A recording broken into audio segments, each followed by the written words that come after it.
네, 지금 오늘 에베소서랑 빌립보서 이 두 가지를 같이 좀 나눠보도록 할게요.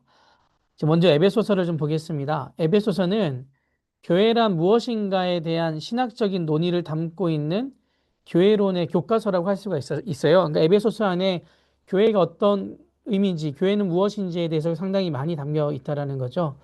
그래서 교회가 무엇인가를 알기 위해서는 에베소서를 저희들이 좀 깊이 집중해서 읽어 보아야만 합니다. 우리가 이제 오랜 세월 동안 교회 생활을 하다 보면 우리가 경험했던 교회의 모습들을 토대로 이제 참된 교회라고 생각하는 경향이 있잖아요. 그런데 내가 경험한 이전에 성경에서 말하는 교회는 어떤 모습인가? 그것을 이제 에베소서를 통해서 저희들이 좀 찾아가 봤으면 좋겠습니다. 신앙인들이 그리스도의 피값으로 하나님께서 이 땅에 교회를 세우셨다고 고백을 하죠. 이제 그렇다면 그리스도의 피값으로 하나님께서 이 땅에 교회를 세우실 때 하나님께서 기대하셨던 모습이 있을 거 아니에요? 하나님께서 기대하셨던 교회란 어떤 것일까? 이 고민을 좀 해봐야 합니다. 우리의 경험과 그리고 우리가 지나온 그 어떤 시간들을 통해서 교회는 이렇게 해야 돼라는 생각도 중요하지만 하나님께서 처음에 교회를 세우실 때그 교회에 기대하셨던 것은 어떤 것이었을까에 대한 근본적인 질문도 해봐야 한다라는 거죠. 자, 에베소서는 교회는 이 적대적인 존재들인 유대인들과 이방인들, 예수 그리스도 안에서 극적인 화해를 맛보는 공동체임을 강조합니다. 왜냐하면 교회는 세상과 전혀 다른 이제 또 하나의 세상이잖아요. 세상 안에 존재하지만 교회는 또 다른 세상이 교회 안에 존재한다라는 거죠. 그래서 세상에서는 유대인과 이방인들은 도저히 만날 수가 없습니다. 유대인들 입장에서 이방인들은 뭐 같이 할 수 없는 존재들이잖아요. 그리고 그 당시에는 남자와 여자도 마찬가지였고요. 그런데 세상의 모든 담들이 허물어진 곳이 바로 교회입니다. 그래서 교회를 다르게 말하면 또 다른 세상이라는 거죠. 그래서 교회는 근본적으로 이 세상 사람들을 적대적으로 갈라지게 만드는 그 세력들과 거룩한 전투를 치러야 되는 전투적인 공동체이기도 합니다. 그러니까 저희가 교회에 대한 사명을 생각할 때 예배 공동체, 그리고 구제, 그리고 봉사하는 이 공동체, 교제, 이게 교회의 4대 요소긴 해요. 뭐 예배와 교제와 교육과 봉사, 이게 교회의 4대 요소긴 한데, 그런데 이제 교회 사명은 그 이상이라는 거죠. 이 땅을 지배하고 있는 이 죄된 그 모습들과 치열하게 싸워야 되는 것이 에베소서에서 말하는 공동체이라는 것입니다. 그래서 이 안에 그 정화 작업은 어디서부터 해야 되느냐? 교회 안에서부터 일어나야 한다라는 것입니다. 그래서 교회 안에는 거짓이 있어서는 안 되고, 불의가 있으면 안 되고, 세속적인 욕망이 지배해서는 안 되고, 그리고 이기심이 교회에서 왕노릇하면 안 된다라는 것이죠. 뭐 저희가 너무나 잘 알고 있는 부분인데, 근데 이런 것들이 해결이 안 될 때가 참 많죠. 그래서 에베소서는 옥중서신이죠. 옥중서신은 이제 바울이 감옥에서 쓴 편지, 서신서입니다. 네 가지로 분류가 되죠. 에베소서, 빌립보서, 골로새서, 빌레몬서. 이렇게 네 권이고요. 디모데 전후서도 그 옥중 서신이긴 한데 분류할 때는 목회 서신으로 분류합니다. 그래서 에베소서는 이 교회론의 교과서라고 얘기할 수 있다 그랬잖아요. 바울이 어떻게 정의하고 있는가? 1장 23절 말씀을 좀 함께 다 찾아보겠습니다. 에베소서 1장 23절 말씀. 교재에도 네, 1장 23절 찾아볼게요. 함께 읽겠습니다. 교회는 그의 몸이니 만물 안에서 만물을 충만하게 하시는 이의 충만함이니라. 교회는 예수님의 몸이죠. 네. 대한민국에 있는 모든 교회는 그 예수 그리스도의 몸이라는 겁니다. 그러니까 무슨 말이냐면 여러 가지 의미로 해석할 수 있고 표현할 수 있어요. 그런데 오늘 말씀드리고 싶은 것은 예수님이 만약 오늘날 이곳에 계시다면 어떤 말씀을 선포할 것인가? 그리고 그것을 이제 교회가 대신 선포해야 된다는 거죠. 오늘날 이 대한민국 사회에 예수님께서 계시다면 어떻게 행동하셨을까, 행하셨을까? 그것을 이제 교회가 대신 행해야 한다는 겁니다. 이게 바로 교회가 그리스도의 몸이라는 것의 하나의 중요한 의미예요. 그리고 이제 교회가 그리스도의 몸이라는 말은 오늘날 교회가 그리스도의 사역을 계승해야 된다는 거죠. 이 땅에 계시다면 주님께서 어떤 말씀을 하셨고, 어떻게 행하셨고, 그리고 어떻게 권면하셨고, 어떻게 선포하셨을까? 이것이 교회의 굉장히 중요한 사명입니다. 그래서 우리는 근본적으로 이 고민이 있어야 된다는 겁니다. 23절에 이제 충만이라는 단어가 두 번 나오죠.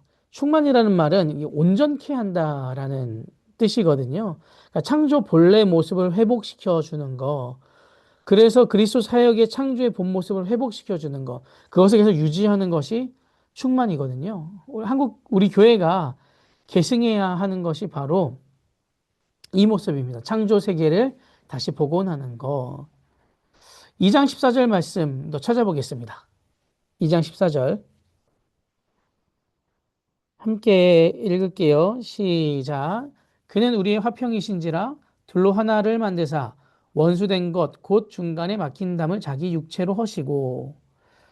세상 사람들이 지배하고 통제하는 방법 중에 하나가 이 담을 쌓는 거거든요. 구분하는 것.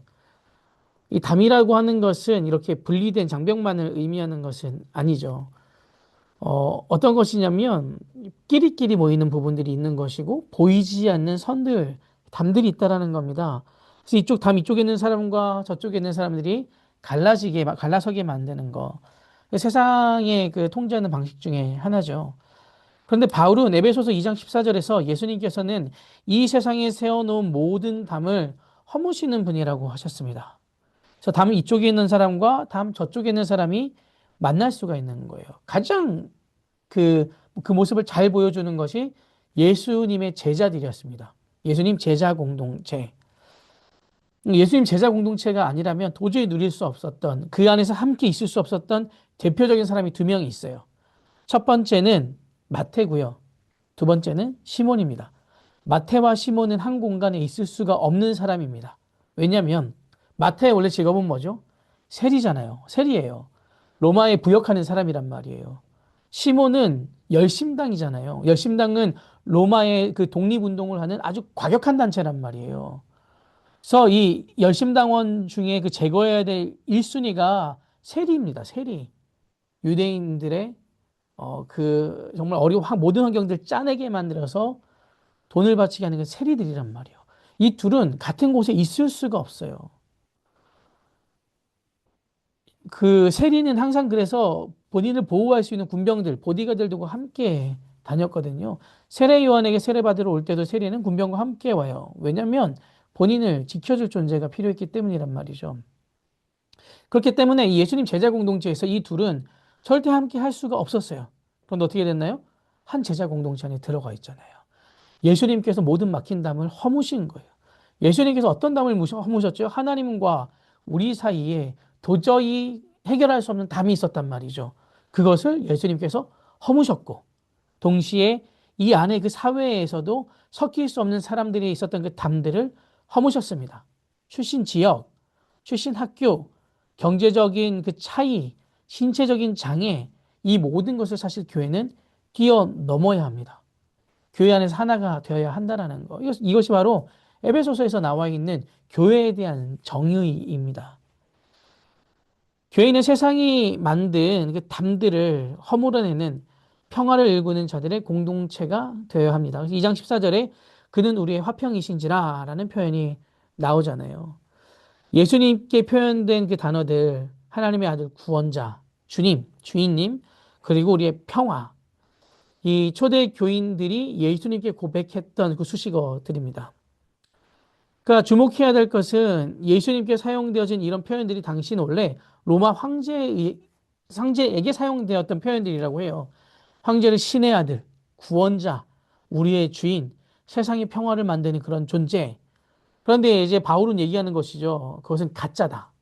진짜가 아니라는 거예요. 진짜는 바로 예수님이라는 거죠. 왜냐하면 실제로 황제가 그런 수식어가 붙었다고 하지만 그가 진정한 화평을 이루는 것은 아니었잖아요. 로마 시민과 그렇지 않은 사람들은 구분했죠. 그리고 로마 사람들과 식민 지배를 하고 있었던 사람들도 구분되었어요. 모든 것이 구분 지어지고 담이 있었단 말이에요. 진짜 화평을 이룬 존재가 아니죠. 그냥 그런 수식어가 붙었을 뿐이죠. 누가 그것을 이뤘냐? 예수님께서 이뤘다라는 거예요. 그것이 이제 예수님께서 진짜 화평을 이루신 담을 허무신 분이라는 그것을 이제 교회가 선포한 것이죠. 2장 21절 말씀 함께 읽어볼게요. 그의 안에서 건물마다 서로 연결하여 주 안에서 성전이 되어가고 이 말씀의 그의 안에서 건물마다 서로 연결하여 주 안에서 성전이 되어가고 핵심은 무엇이냐면 공동체는 공동체 몸이 성전이라는 거예요. 그런데 이것이 완료형이 아니에요. 완성됐다라는 게 아니라 되어 간다라는 겁니다. 신앙인과 신앙인과의 만남을 통해서 교회는 그리스도의 몸이 되어가는 것이고 성전으로 계속해서 지어져 간다라는 겁니다. 그래서 이 과정에서 교회가 이 부실공사가 되지 않도록 조심해야 돼요. 부실공사는 뭐죠?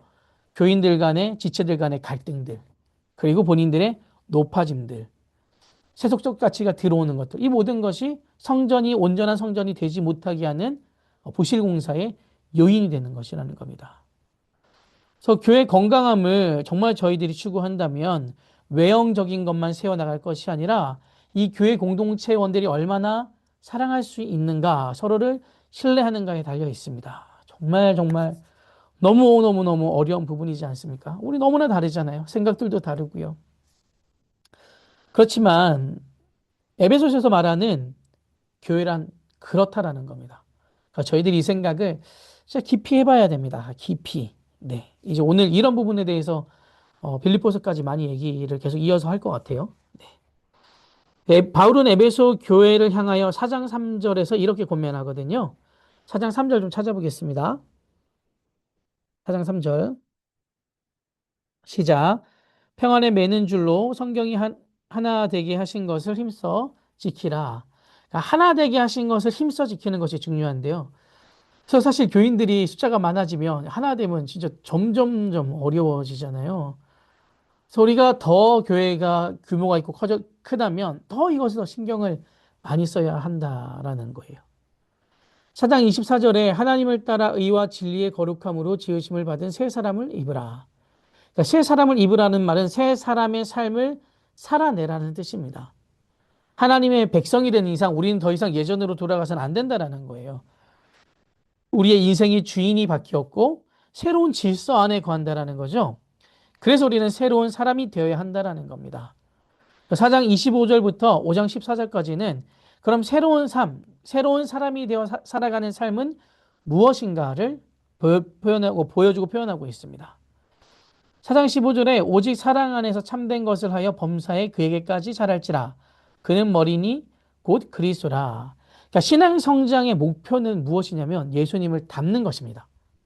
예수님을 새로운 사람, 새로운 삶으로 살아가는 것은 예수님을 닮아가는 삶이라는 거예요.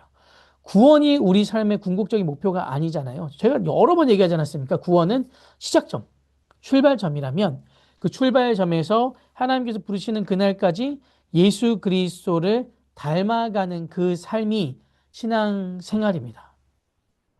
그래서 끊임없이 예수님을 닮기 위해서 노력을 해야 되는 거예요. 끊임없이. 어느 정도 좀 되고 잘하고 있다고 해서 그것이 되는 것이 아니라는 거죠. 제가 최근에 좀 노래를 배워야겠다는 생각이 들어서 이제 어제부터 노래를 좀 배우고 있거든요. 그런데 이제 뭐 교회에서 제가 노래를 잘 부르는 줄 알고 있잖아요. 전혀 그렇지 않거든요. 그러니까 다시 이제 배움의 길로 들어가서 좀 더 잘 부르기 위해서 그 출발점에 서니 저는 아무것도 아닌 거예요. 잘 부른다 말할 수조차 없는 그런 거죠. 그러면서 쭉 이거 언제까지 배워야 되지라는 생각을 해봤는데 끝이 없는 것 같아요. 계속해서 그냥 조금씩 가까워지는 거죠. 적절한 비유인지 모르겠지만 뭐 스포츠도 마찬가지고요. 우리 삶은 더더욱 그런 것 같습니다. 우리가 그리스도의 몸으로 살아간다는 것은 구원받은 것에서 끝나는 게 아니라 그때부터 시작점으로부터 하나님께서 부르시는 그날까지 계속해서 그 삶을 유지하고 더 주님께 가까워지고 예수 그리스도를 닮아가는 그 삶이 신앙생활이라는 거죠. 범사에 그에게까지 자랄지라. 그는 예수 그리스도시다라고 했잖아요. 그래서 예수 닮는 그 모습이 새 사람으로 살아가는 삶의 모습이라는 겁니다. 그래서 새 사람을 살아가려면 중요한 것이 4장 23절인데 오직 너희의 심령이 새롭게 되어 심령이 새롭게 된다는 것은 회개한다는 의미거든요. 성경이 말하는 회개, 제가 여러 번 말씀드렸잖아요. 헬라어로 메타노이아라 그랬죠. 인식의 변화, 사고의 전환, 세계관의 변화. 그러니까 세상이 우리에게 심어준 세계관과 그 가치관에서 벗어나서 하나님의 그 세계관, 하나님의 그 통치 안으로 들어가는 그 삶이 심령이 변화된 삶, 회개의 삶이라고 하는 것입니다. 그럼 우리의 인식의 변화가 완벽하게 일어나는 것, 그것이 회개거든요. 주님 잘못했습니다. 물론 그건 저희들이 늘 해야 되는 기도죠. 예수님께서 매일매일 발을 씻으라고 했잖아요. 우리 죄된 모습들을 계속해서 고백하고 기도하는 것은 마땅히 해야 될 거죠. 그런데 그것으로 만족하는 게 아니라 그런 모습들이 진짜 진실된 그런 모습들이 반복이 된다면 쌓여가잖아요. 그럼 우리의 가치관이 변하는 겁니다. 세상에서 추구하는 그 가치관에서 하나님께서 하나님과 통치 안으로 들어가는 삶으로 그 가치관이 변화를 이뤄내는 거. 이것이 신앙생활의 궁극적인 저희들이 목표고 걸어가야 되는 길이라는 것입니다. 이것이 바로 심령이 변화된다라는 거죠. 심령이 변화된다. 로마서 12장 2절을 보면 마음을 새롭게 함으로 변화를 받아라는 말씀이 나오죠. 의미가 동일한 거예요. 신앙생활의 그 여정의 가장 중요한 부분 중에 하나가 회개입니다. 회개. 다시 내가 예전으로 돌아가지 않을 것입니다. 그리고 나의 가치관이 하나님 그 가치관으로 바뀔 것입니다. 이것을 가장 잘 보여준 사람이 누구예요? 바울이잖아요. 바울. 전혀 완전히 그 삶을 회개하고 돌이켰고요. 유대인의 정서와 그 모든 것을 DNA를 다 바꿨습니다. 가족들과 완전 절연했잖아요. 그럼에도 불구하고 바울은 그것을 지켰지요.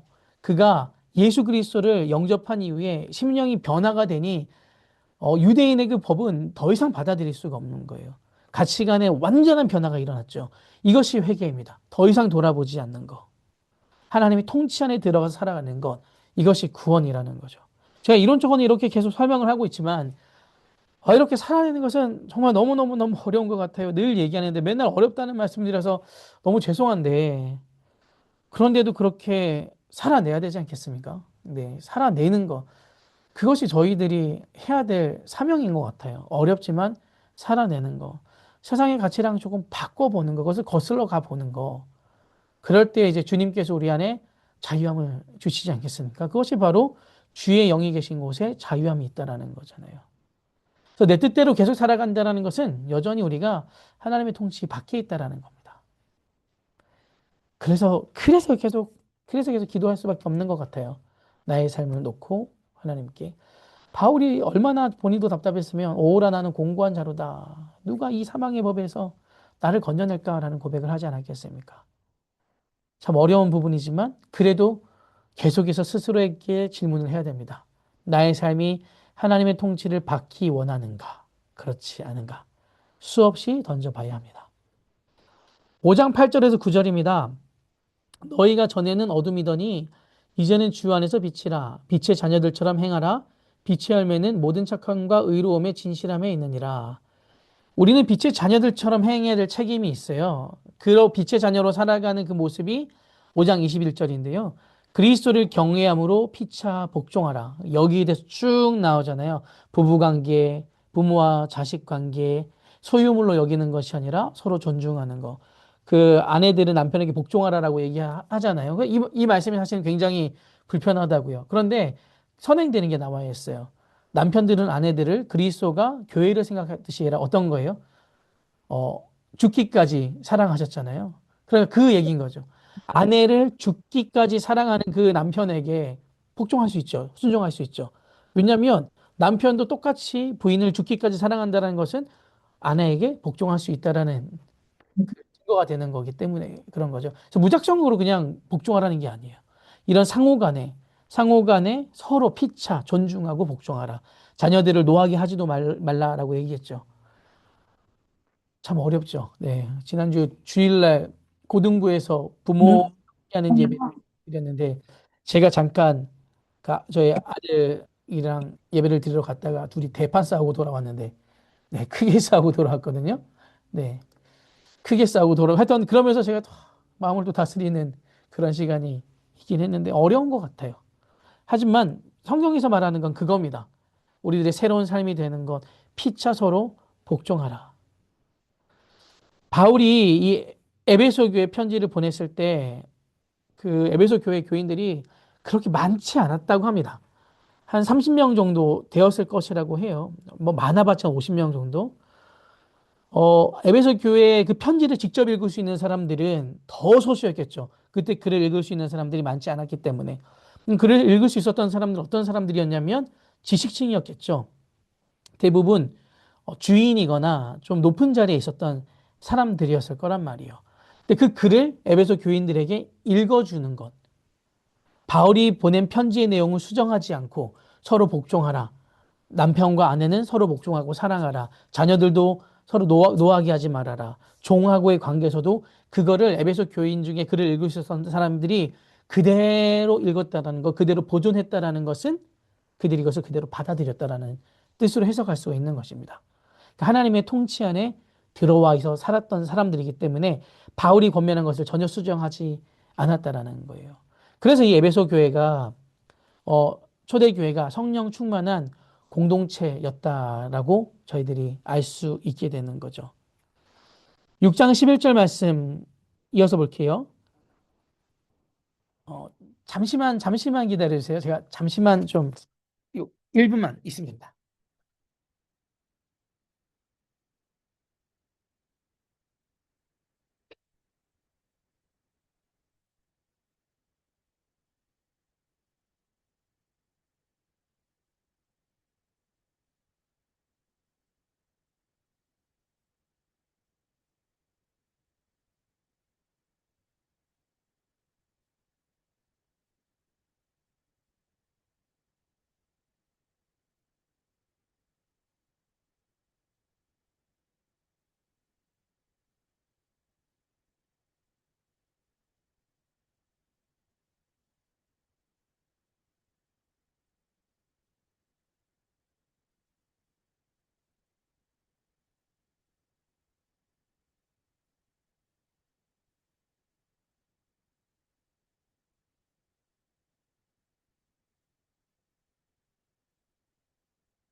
돌아왔습니다. 들리시죠? 이영정 목사님 좀 대답해 주시겠어요? 들리시면? 네. 네네. 6장 11절을 보면 어, 교회는 함께 모여 예배드리고 성도의 교제를 나누는 그 이상의 모임이 되어야 한다라는 거예요. 그러니까 처음에 서두에 말씀드렸잖아요. 이 영적 전쟁을 치러야 되는 그 전투적인 공동체가 되어야 합니다. 사탄은 이 땅의 교회가 건강하게 세워져 가는 것을 방관하거나 묵인하지 않죠. 하나님의 뜻이 이 땅에서 이루어지는 것을 가장 싫어하는 존재가 사탄이겠죠. 그래서 마틴 루터는 이렇게 얘기한 적이 했어요. 하나님의 말씀이 선포될 때 사탄의 활동도 시작된다. 이게 무슨 말인지 아시겠죠? 하나님의 말씀이 선포가 될 때 사탄도 같이 활동한다는 거예요. 우리 안에 심겨지지 못하게 하도록. 그래서 말씀의 씨앗이 우리 안에 심겨지지 못하도록 계속 방해하는 거죠. 사탄은 우리가 하나님께 불순종하고 죄의 지배를 받을 때는 당연히 그냥 내버려 두겠죠. 그런데 하나님께 돌아가려고 하면, 돌이키려고 하면 끊임없이 우리를 흔듭니다. 그러니까 신앙인이 신앙인다워지는 거, 하나님의 백성이 하나님의 백성다워지는 것을 가장 싫어하겠죠. 그래서 이제 저희가 그런 결단을 하고, 그리고 그 건강성을 유지하기 위함의 그 어떤 결단들을 할 때 계속해서 유혹하고 방해하는 거예요. 그리고 교회를 쪼개게 만드는 거고요. 그렇기 때문에 저희들이 대비를 해야 됩니다. 준비를 해야 되겠죠. 이것을 준비하지 않고 대비하지 않으면 저희들은 넘어질 가능성이 많습니다. 그래서 전신갑주를 취하라는 거예요. 마가복음 4장에 보면 씨 뿌리는 비유가 나오잖아요. 길가에도 뿌려지고 돌밭에도 뿌려지고 가시밭에도 뿌려지고 좋은 땅에도 뿌려집니다. 네 단계라고 제가 말씀드렸잖아요. 처음부터 좋은 땅이 되기는 힘들어요. 근데 예외 없이 길가, 돌밭, 가시밭과 같은 그 삶이 우리에게 있다라는 거예요. 그런데 주목해야 할 것은 무엇이냐면 각 단계마다 사탄이 방해를 한다라는 거예요. 길가에서는 새가 와서 갖고 가죠. 돌밭에는 막 뜨거운 해가 해서 다 타게 만들고요. 가시 그 기운으로 인해서 어렵게 만드는 거죠. 그러니까 이런 방해가 계속 있다라는 거. 방해가 있다라는 것을 저희들이 예상을 한다면 대비를 해야 되겠죠. 그렇지 않으면 말씀의 열매를 맺을 수가 없습니다. 그래서 어떻게 하면 이길 수 있을까? 그 전신갑주의 유일한 그 무기가 17절에 나오죠. 구원의 투구와 성령의 검, 곧 하나님의 말씀을 가지라. 대부분 다 방어용이잖아요. 그런데 공격용은 그 말씀입니다. 성령의 겁, 하나님의 말씀. 그래서 저희들이 늘 말씀 앞에서 깨어 있어야 되고, 말씀을 봐야 되고, 말씀을 우리들의 삶을 채워야 된다는 겁니다. 이것이 유일한 무기이기 때문이에요. 다른 거 아닙니다. 말씀을 통해서 하나님을 알 수가 있고요. 하나님을 알 수 있으면 그 하나님에 대한 아는 그 지식이 사탄의 공격이나 방해가 왔을 때 그것을 그 말씀으로 이길 수 있잖아요. 그 말씀이 떠오르면서. 그걸 떠오르게 하시는 분이 누구시냐? 성령님이신 거죠. 그리고 우리가 무엇을 통해서 이길 수 있어요? 기도로서 나의 삶을 다스려 가는 것이고, 기도로서 하나님의 뜻이 어디에 있는지를 찾아가는 것이고. 그래서 저희들 생활 가운데 가장 기본적인 것이 이 기도와 말씀 없이는 어떤 것도 승리할 수가 없고 바로 세워질 수가 없습니다. 그렇게 잘 가는 것처럼 보이지만 공격에 금방 넘어질 수밖에 없는 거죠. 이 에베소서는 그런 책입니다. 교회란 어떻게 해야 하는가? 막힌 담이 허물어져야 되고 예수님께서 그러하셨듯이 피차 모든 것을 서로 권면하며 서로 세워가야 되는 공동체이고, 그리고 이 세상에서 우리를 지킬 수 있도록 전신갑주를 입어야 되며 우리가 승리할 수 있는 그리스도인으로서 서게 되는 것. 이 에베소서에서 말하는 이 교회. 교회는 그리스도의 몸이기 때문에 예수님께서 지금 이 시대에 계셨다면 어떤 말씀을 전하셨을까? 그것을 고민하면서 우리가 그렇게 살아가는 것. 그것이 바로 에베소서를 통해 저희들이 알아야 될 중요한 부분입니다. 이렇게 에베소서를 마치도록 하고요. 계속 이어서 빌립보서 말씀, 네, 빌립보서를 좀 이어서 보도록 할게요. 죄송한데 제가 물 한 잔만 마시고 오겠습니다. 죄송합니다. 금방 와요. 바로 옆이라서.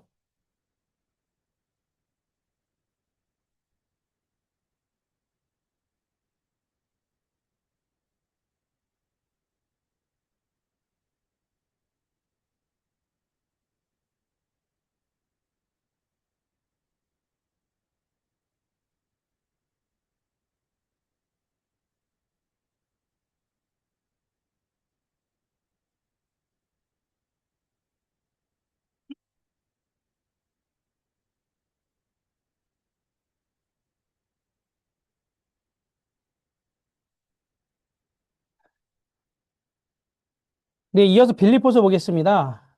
이제 빌립보서를 먼저 들어가기 전에 이 빌립보라는 도시에 대해서 잠시만 나눠보도록 할게요. 이 빌립보는 그 빌립보 시민들은 이 로마 시민이 누리는 자격을 똑같이 동등하게 부여받았습니다. 그 다소처럼 그래요. 사도행전 16장 12절을 보면 빌립보는 바울이 유럽으로 이제 넘어가잖아요. 마게도니아 사람이 나와서 그때 첫 번째 유럽의 문을 열었던 성이 바로 빌립보입니다. 그래서 마게도니아 지방의 첫 성이다라는 표현이 나오는데 여기서 첫 성이라고 하는 것은 이 두 가지 의미로 해석이 가능해요. 첫 번째는 지리적으로 첫 번째 성이다. 그리고 두 번째는 가장 거대한 성이다. 첫 성이다. 이런 의미로 해석이 되거든요. 그러니까 빌립보는 유럽의 관문이라고도 할 수 있고 마게도니아 지방에서 가장 거대한 성이라고도 할 수 있습니다. 옛날 그 역사적 위인들을 기념하기 위해서 도시 이름에 이 사람 인물을 붙였잖아요. 가이사 황제를 위해서 가이사랴라는 도시를 세웠고 빌립보도 마찬가지예요. 이 빌립보는 알렉산더 대왕의 아버지거든요. 그래서 그것을 기념하기 위해서 빌립보라는 도시를 건설한 거죠. 그리고 이 이후에 로마에서는 퇴역한 군인들을 빌립보로 많이 이주시켰다고 해요. 그래서 이제 로마는 빌립보에 사는 사람들에게 특별한 시민권을 부여한 것이죠. 평생 로마를 위해서 일했던 사람들에게 혜택을 준 거예요. 그래서 빌립보 별명이 작은 로마라고 합니다. 그러니까 빌립보는 이제 그런 도시였다라는 거. 그래서 빌립보 시민들은 본인들이 빌립보 시민이라는 것만으로도 자부심을 가지고 있습니다. 우리나라도 좀 그렇지 않나요? 그 각자 자기 출신 지역에 대해서 혼자들 다 자부심을, 저는 강원도 사람인데 강원도 사람에 대한 자부심이 왜 있는지 모르겠지만, 네. 각 지역마다 그런 게 좀 있는 것 같아요. 근데 빌립보는 훨씬 더 심한 거죠. 로마법에 의해 통치받는 자기들은 로마 시민들이다. 그 자부심도 강했고. 근데 바울은 이 서신을 통해서 이제 천국 시민으로서의 특권과 의무, 즉 하나님의 그 나라의 사람으로서의 그 시민답게 살아야 될 것을 강조하거든요. 그래서 하나님의 나라에 있는 시민권을 사모하라라고 얘기합니다.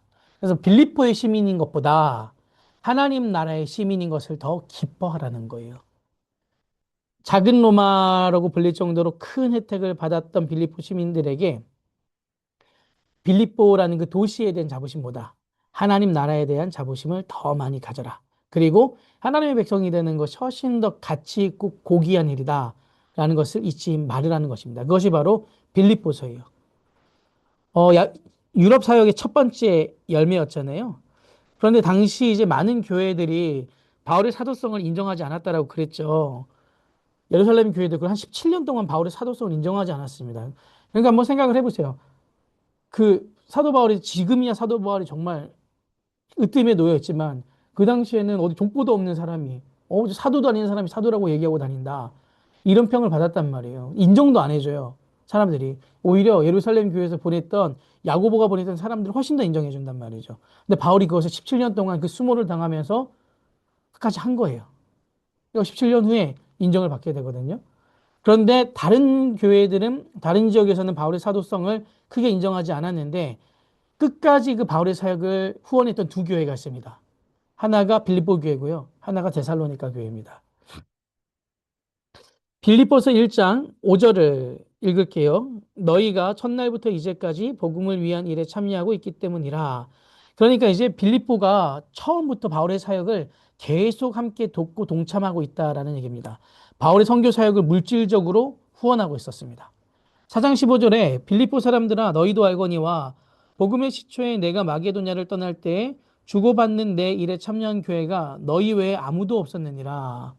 그러니까 마게도냐에 있는 도시가 마게도냐 그 지방에 있었던 도시 가운데 바울을 후원했던 교회는 빌립보 교회밖에 없었다라는 거예요.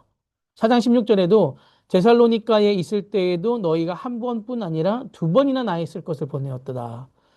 이 말씀을 통해서 계속해서 바울을 후원한 교회가 빌립보 교회라는 것을 알 수가 있죠.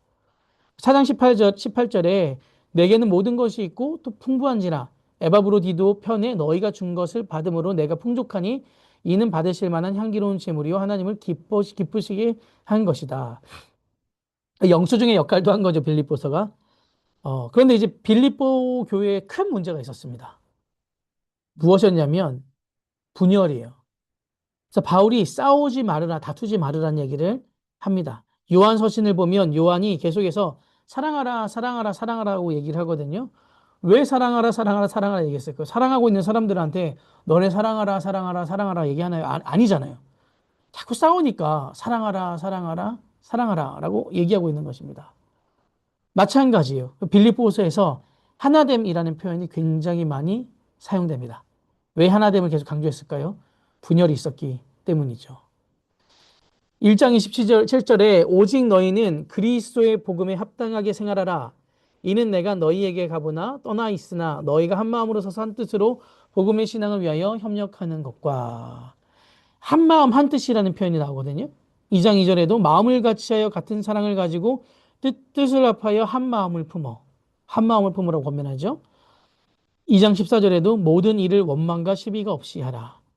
이런 조언을 하는 이유는 빌립보 교회에 갈등이 있었기 때문입니다. 4장 2절에 내가 유오디아를 권하고 순두개를 권하노니 주 안에서 같은 마음을 품으라. 유오디아와 순두개는 빌립보 교회의 지도자들이었습니다.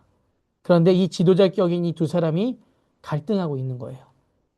그래서 아까도 얘기했잖아요. 에베소 교회도 인원이 그렇게 많지 않았고 빌립보 교회도 많지 않았단 말이에요. 이 두 사람이 싸우고 있으니 분위기가 어떻겠습니까? 저희 교구만 하더라도 거의 1200명이 된단 말이에요. 1200명이 되는 인원 중에 한두 명이 싸우면 뭐 큰 느낌 없겠지만 한 30명 되는 인원 가운데 그것도 지도자격 두 사람이 싸우면 그 조직은 보지 않아도 뻔합니다. 모든 사람들이 고통받고 있을 거예요. 힘들어할 거예요. 서로 눈치 보면서. 그래서 이 갈등을 해결하기 위해서 바울이 구체적으로 조언을 하고 있는 것입니다. 2장 3절 말씀 가운데 아무 일에든지 다툼이나 허영으로 하지 말고 오직 겸손한 마음으로 각각 자기보다 남을 낮게 여기고. 그러니까 다른 사람들 위해 군림하려고 했고 내가 저 사람보다 더 낫다라는 생각을 했기 때문에 이런 다툼들이 늘 일어나는 거죠. 저도 이 말씀이 묵상하고 보면서 이것을 어떻게 해결할 수 있을까라는 그런 마음이 들었습니다. 그러니까 제가 누군가를 해결해 주는 게 아니라 저도 이런 상황 가운데 놓였을 때가 참 많거든요. 그러니까 아무리 생각해봐도 모르겠는 거예요. 어떻게 하는 게 맞는 건지. 어, 그래서 이 바울의 이 가르침을 저도 잘 찾아가고 싶어요. 그러니까 다른 사람 위에 군림하려고 하는 건 아닌데 도무지 이해가 되지 않는 어떤 행동들에 대한 모습, 제 기준에. 누군가는 저에 대해서도 그렇게 볼 수 있겠죠. 근데 이것을 어떻게 하면 해결할 수 있을까? 네. 그거에 대한 답이 이제 2장 5절에서 7절까지 나오는데 너희 안에 이 마음을 품으라. 곧 그리스도 예수의 마음이니 그는 근본 하나님의 본체시나 하나님과 동등됨을 취할 것으로 여기지 아니하시고 오히려 자기를 비워 종의 형체를 가지사 사람들과 같이 되셨고. 너무 유명한 구절이잖아요. 여기서 나오는 하나님은 성부 하나님이죠. 예수 그리스도는 성자 하나님이시란 말이에요. 같은 동등한 존재예요. 그런데 그것을 그 동등함으로 당연한 것을 여기지 아니하시고 자기를 비워 종의 형체를 가지사 사람이 되셨다라는 거죠. 하나님이신 그분이 인간의 몸으로 내려오셔서 종의 형체를 갖추셨다라는 거예요. 자신을 비워내셨다라는 거죠. 왜 그랬냐면 우리를 구원하시기 위함이라는 겁니다. 이런 부분이에요. 끝까지 나를 비워내는 것, 낮추는 것. 이게 이렇게 말로 할 때는 쉽고 할 수 있을 것 같은데 정말 안 되지 않습니까?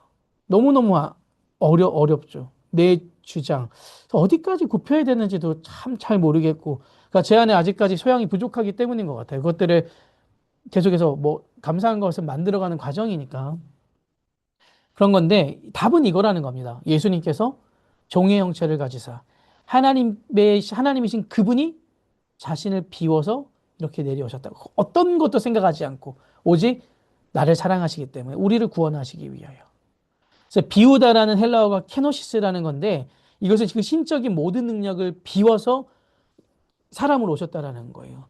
예수님께서 이 땅으로 오셨을 때 완벽한 인간으로 오셨잖아요. 그럼 예수님께서 행하신 그 기적들은 어떻게 행하신 거예요?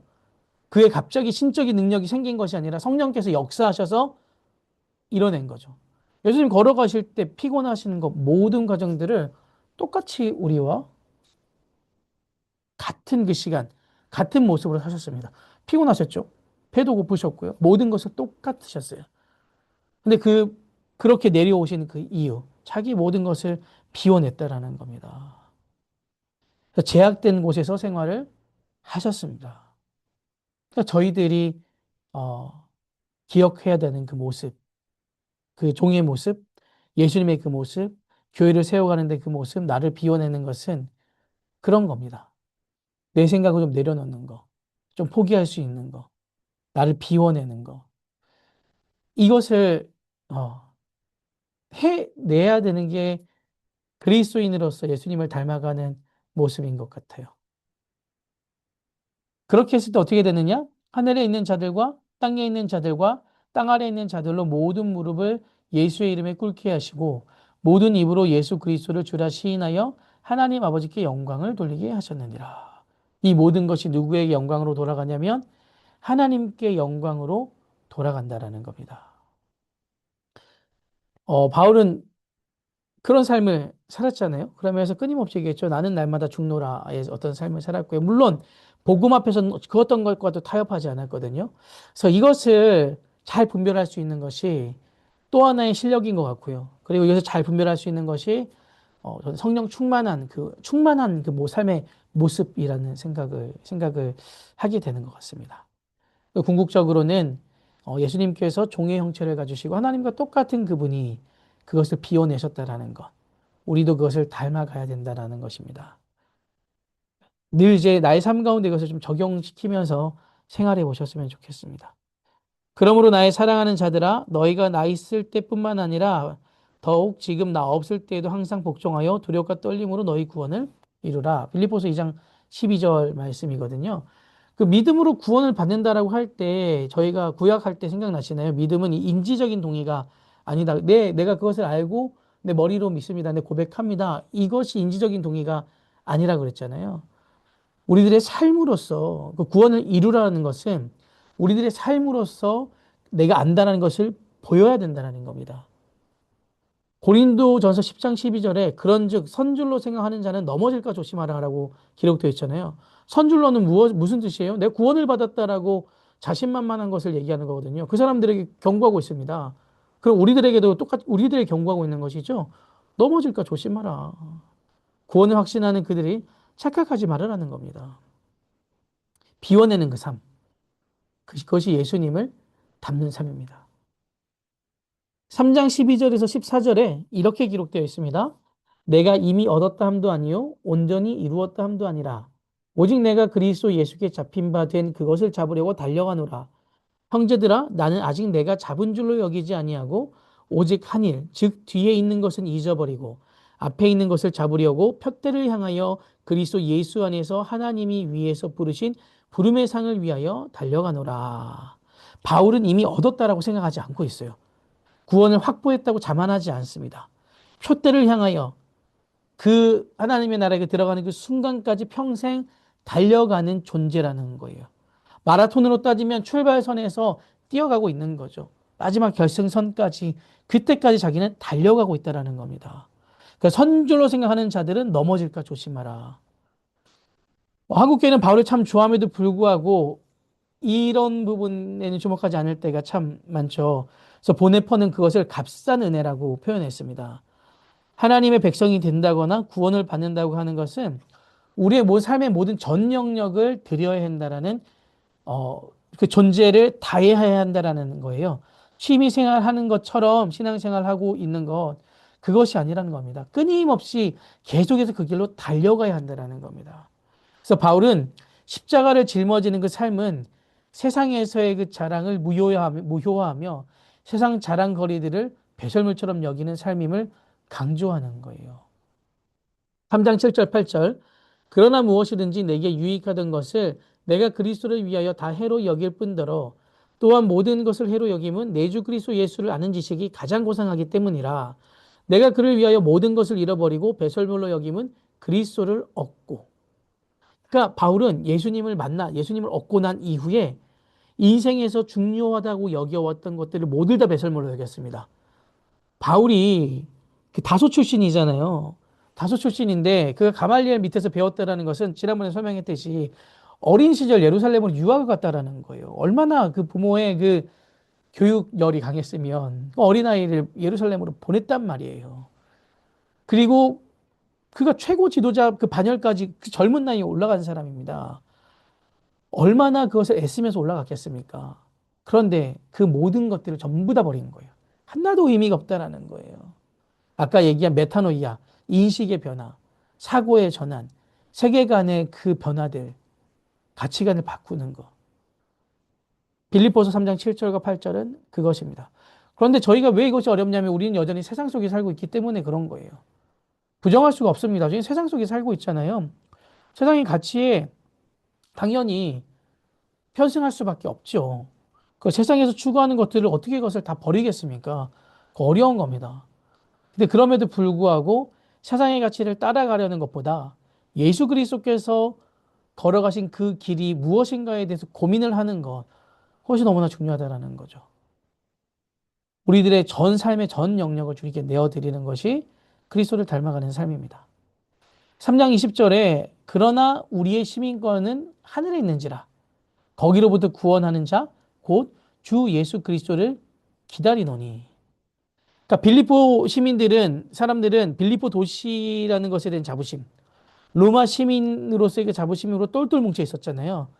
그런 빌립보 시민들, 그 빌립보 교인들에게 너네 그 자부심이 있는 거 아는데 그것보다 하나님의 나라 백성 되는 것을 더 기뻐해.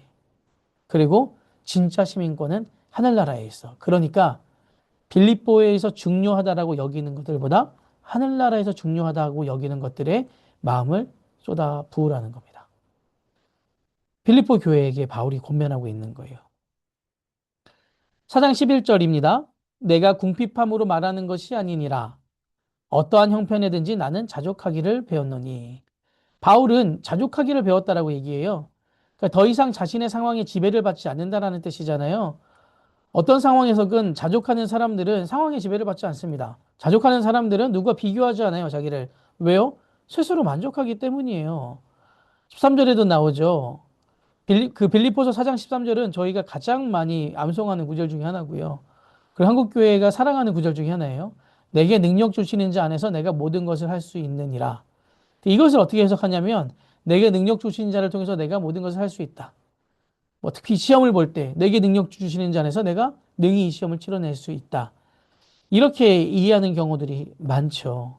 그런데 이거 해석이 올바른 해석은 내게 능력 주시는 자 안에서, 안에라는 말은 함께잖아요.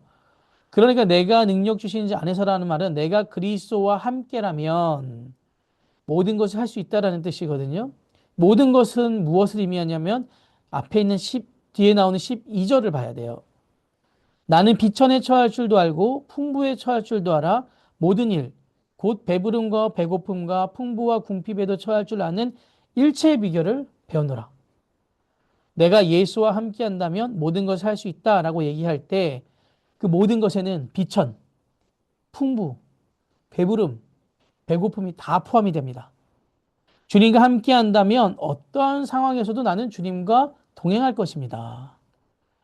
능력 많으신 주님을 통하여서 내가 원하는 것을 다 가지겠습니다라는 선언이 아니라 그 주님과 동행함으로써 어떤 상황에서든지 나는 자유할 수 있습니다라는 고백이 바로 빌립보서 4장 13절 핵심적인 뜻이거든요. 그러니까 주님 안에 사는 거, 주님 안에 거하는 것, 그것이 가장 핵심적인 내용입니다.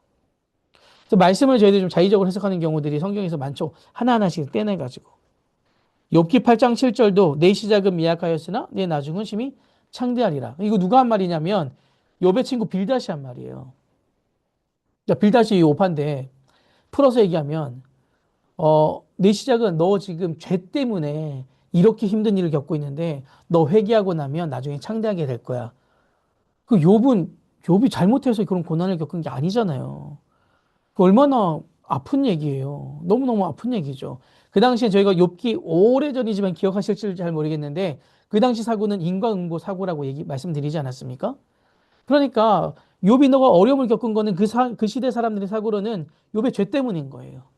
근데 아니잖아요. 하나님께서 욥에게 하나님을 더 깊이 알게 하시기 위하여 그 어려운 시간을 보내게 하신 거죠. 이제 보통 우리가 내 시작은 미약하였으나 나중은 찬다하게 되리라 할 때 보통 이제 개업 이렇게 가가지고 시작은 이렇게 하지만 나중에 번창하게 하셔서 대표적으로 사실 좀 잘못 오용되고 있는 구절입니다. 마태복음 7장 7절도 그래요. 구하라 그리하면 너에게 주실 것이요 찾으라 그리면 찾아낼 것이요 문을 두드리라 그리하면 너희에게 열릴 것이니. 그러니까 우리가 이제 다 구하는 것을 내가 필요한 것을 구하는 것이라고 생각하는 경우가 있는데 이 11절에 보면 너희가 악한 자라도 좋은 것으로 자식에게 줄 알거든 하물며 하늘에 계신 너희 아버지께서 구하는 자에게 좋은 것을 주시지 않겠느냐. 여기서 좋은 것은 무엇이냐면 어, 성령을 말하는 것입니다. 성령. 누가복음 11장 10절에 구하는 이마다 받을 것이요 찾는 이마다 찾아낼 것이요 두드리는 이에게 열릴 것이다. 같은 본문이거든요. 평행 본문. 그래서 마태복음이 말하는 좋은 것이 무엇인지 나오는데 아버지께 구하는 자에게 성령을 주시지 않겠느냐라고 얘기하는 겁니다. 성령을 주신다라는 거. 우리가 구할 때, 성령을 사모할 때 똑같은 의미. 오늘 에베소서랑도 똑같습니다. 성령님께서 우리에게 역사하시려면 무엇을 해야 돼요? 비워냄을 해야 되는 거죠. 비워낼 때 나의 자리를 비워드릴 테니 좋은 곳으로 주시옵소서. 성령께서 우리 안에 거하신다는 것은 하나님의 통치 안에 들어간다는 겁니다. 하나님 통치 안에 들어간다는 거. 빌립보에서 얘기하는 것이 가장 핵심적인 그것인 거죠. 어, 빌립보 시민이라는 것을 좋아하기보다 하나님 나라의 시민이라는 것을 더 좋아해라. 그리고 그것에 대한 더 자부심을 가져라. 또한 어, 예수 그리스도의 마음을 품어야 되는데 그분은 하나님과 동등됨으로 그것을 취하지 않고 종의 형태로 오셨다. 그분을 통하여 하나님께서 영광을 받으신다. 우리가 가져야 될 그 마음들이 바로 성령의 그 도우심으로 말미암아 우리들의 삶을 비워낼 때 온전한 그 역할을 감당할 수 있다라는 거, 한 사람의 그리스도에서 살아갈 수 있다라는 거, 예수님을 닮아서 살아갈 수 있다라는 거, 하나님의 통치 안으로 들어간다라는 것은 바로 그런 것입니다. 저희가 이제 그런 하나님의 사람들이 되었으면 좋겠습니다. 이 비워내는 그 삶을 살아내야 되는데 참 힘들지 않습니까? 그래서 저희들이 서로를 위해서 또 기도하는 것이고요. 저를 위해서 기도해 줄 때도 다른 것을 위해서 기도하는 것보다 제 삶에 정말 하나님 안에 제 삶을 비워내고 목회자로서 다른 욕심 부리지 않고 제가 어떤 교회에서 무엇인가 어떤 목회를 하는 것보다 하나님의 나라, 하나님의 나라의 그 시민이 됐다는 것을 감사하며 저에게 주어진 그 사명들을 감당할 수 있는 그런 힘을 달라고 우리 교구 식구들이 기도해 주시면 저의 가장 큰 힘이 되지 않을까라는 생각이 들고요. 우리 목원들, 목장 식구들을 위해서도 그것을 위하여 저희들이 기도하면서 이 육교구라는 공동체가 그렇게 좀 세워갔으면 좋겠습니다.